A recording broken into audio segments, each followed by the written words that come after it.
Hi guys.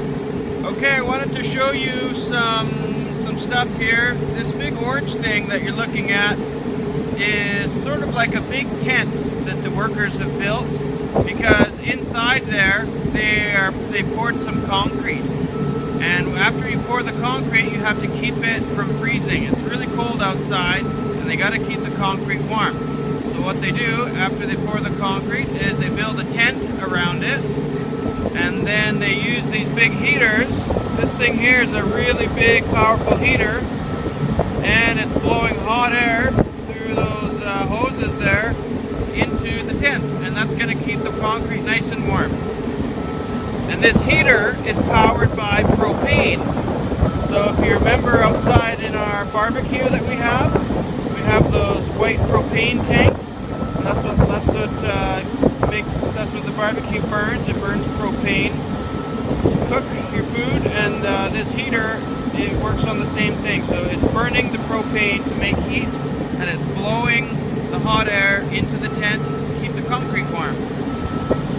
And if we look right over here, you can see the propane tanks. They're really, really big tanks, so they can keep these heaters running for a long time before they have to fill up the tanks again.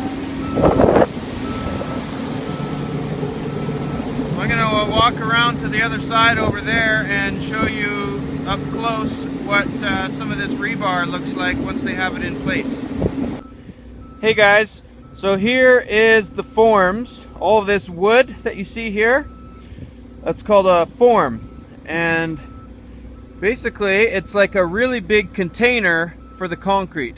Because remember, when they first pour the concrete, it's a liquid. And so they pour it into the container and it takes the shape of the container.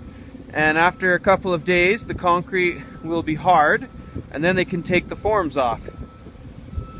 So this wood goes all the way around, all sides. And it goes all the way around the back. And so in the middle is where all the concrete is going to go.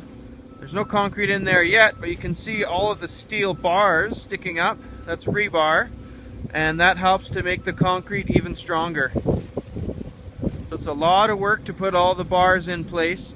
It's a lot of work before they can pour any concrete. They got to build all that wood, all the forms, and then they have to put all the rebar in, and they have to tie it in just the right place. It takes a long time to do all this. So these guys have done a really good job, and they still have a lot of work left before they can pour any concrete, but they're almost ready. And then I also want to show you over here, this is what the piles look like after they're installed. They will pour some concrete in the middle, because remember, these steel piles, they're just a big steel pipe. So the middle is hollow, and they fill it with concrete. So here's some up close. You can see it's a steel pipe with concrete in the middle and 4 bars sticking up. And then they just put these little orange caps on top just for safety. Sometimes they're a little bit sharp on the end, so they put these little blue caps on so you don't cut yourself. So if I just show you this area, there are quite a few piles here, and every one of them is cut to the right height, filled with concrete, and rebar put in it. So once the workers are done with this stuff, they're going to start building forms over here, and this whole area is going to get all formed up, and there'll be tons of rebar, and then they're going to pour the concrete in. So this whole area will have a huge concrete block on top of it. Here's an example of some rebar cages that the workers have made. Sometimes it's easier to make the cage on the ground like this. You tie all these bars together and it just looks like a big cage. It's easier to do it out here on nice flat ground rather than down in the excavation. So they've got all these bars here, and they just take the sizes that they need and they tie them together to make the right size of cage. And when they're done, it's too heavy to lift. This is steel. It's really, really heavy. Nobody can lift that. So they have to use a machine to lift it. So they'll use a forklift or maybe a crane. They'll just pick the whole thing up and set it in the right area. And then they can build the wooden forms around it and then pour the concrete in.